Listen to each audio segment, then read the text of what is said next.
Hi, I'm Marty Nemko. A tactical guide for the highly intelligent. A number of my highly intelligent clients can be off-putting. These tactics have been helpful. Consciously decide when to lift the gas pedal.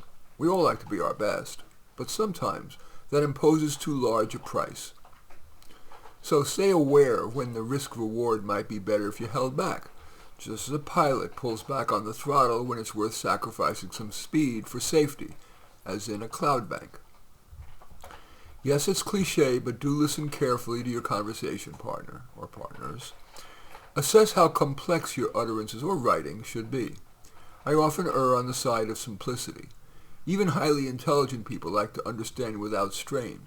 If you're unsure how to respond, whether in content or level, you might ask a question. Not only does that clarify the issue, it makes the other person feel validated, as long as the question isn't asked condescendingly. So it's usually fine to ask, "I'm not sure I understand. Could you paraphrase that?" But not, "I don't get it. Try again." My clients and I benefit from, as appropriate, imagining explaining a concept to a bright sixth grader. Often that's complex enough. You can always add complexity, but it's often better to at least start with that as baseline. I've tried to do that in this essay.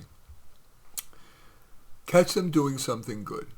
Even if they never say something that you deem brilliant, if it's something you deem worthy, at least nod and smile. If not, say something good like, "Good point," or "Good job, thank you." Soloing. Of course, when you're doing a solo activity, you needn't worry about dialing back your brain. So even if you're social, spend enough time on solo activities. For example, those that build on your strengths. Possible examples: writing, performing, even gardening. The latter offers particularly surprising opportunities for intelligent optimization. For example, I hybridize roses. First, I thought through the best niche. Generalist breeders fail unless they have large-scale operation. So I put myself in the target customer's shoes. Older people who like the romance of roses, but require a small plant because they don't want to or can't dig deep holes or live in an apartment with only a window box to plant a rose, and they won't spray with chemicals. Then I carefully selected varieties to cross. I've never taken even a course in botany or plant genetics, but a Google search and a $20 membership in the Rose Hybridizers Association taught me how to choose parents, even which to choose. Then I created a highly efficient system, including a way to minimize the time-consuming but critical record-keeping system. I have 2 roses on the market and 9 under test with top U.S. rose distributors. Kindreds. You'll be more effective and likely happier when with other high-cognition people. Today, that is a more acceptable term than intelligent or high IQ. Because we spend so much time at work, it helps if your coworkers are cognitive peers. Say you want to work on Google Moonshots. Might you know someone who could introduce you to someone there? Like most highly selective organizations, the applicants that get interviews have usually been referred by trusted colleagues. If not, try sending a brief, compelling email to decision makers, even if a job isn't posted. The subject line should make clear that you are more likely to be signal than noise. For example, if I were looking for the aforementioned job, my subject line or first line would be Berkeley PhD in Evaluation of Innovation with testable ideas for increasing LLM's user agency while better optimizing safety versus utility. Most unsolicited emails first get screened based on a subject line. Outside of work, consider certain meetups and online groups, for example in STEM, debate, or chess. A word about Mensa, where I've been a member for a long time. I've been disappointed on 2 counts. It's more a social club than a think tank for addressing societal problems, and Mensa seems overrepresented by underachievers. I am pleased to see, however, Mensa making special efforts to recruit promising young people. A shout out to Lana Lee, who is doing yeoman's, or is it yo-woman's work in this regard. Curating your helping. In or outside of work, your help is often most effective when the cognitive gap isn't large. Counterexample, professors often have too large a cognitive gap with the students to be of optimal value. Go wide and deep.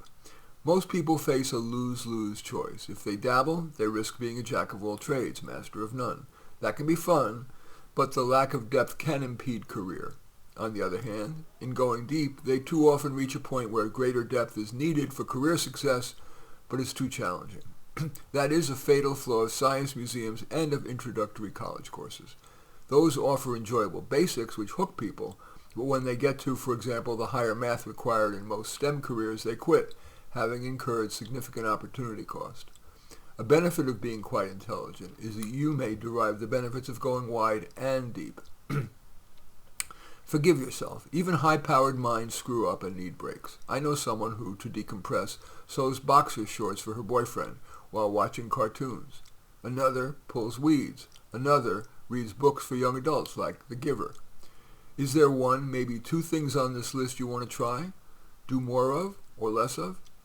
Now a few words about the macro, the societal level.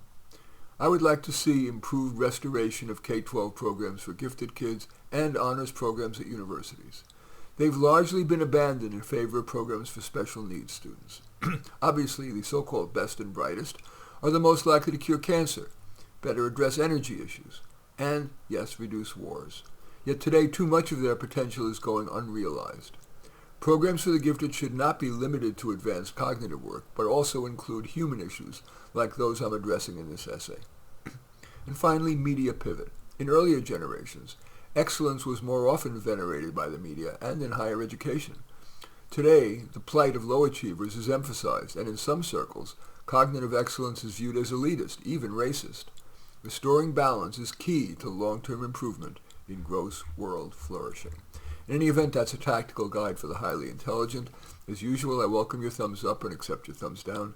I always look forward to your comments and especially like it if you hit the share button below. Share on your social media so that my efforts can have broader impact. And I am flattered if you choose to subscribe to my channel. And certainly would welcome you taking a look at any of my 36 books. Perhaps the most relevant is either Work Stories or How to Do Life, but all 36 are on Amazon. In any event, I thank you for watching. I am Marty Nemko.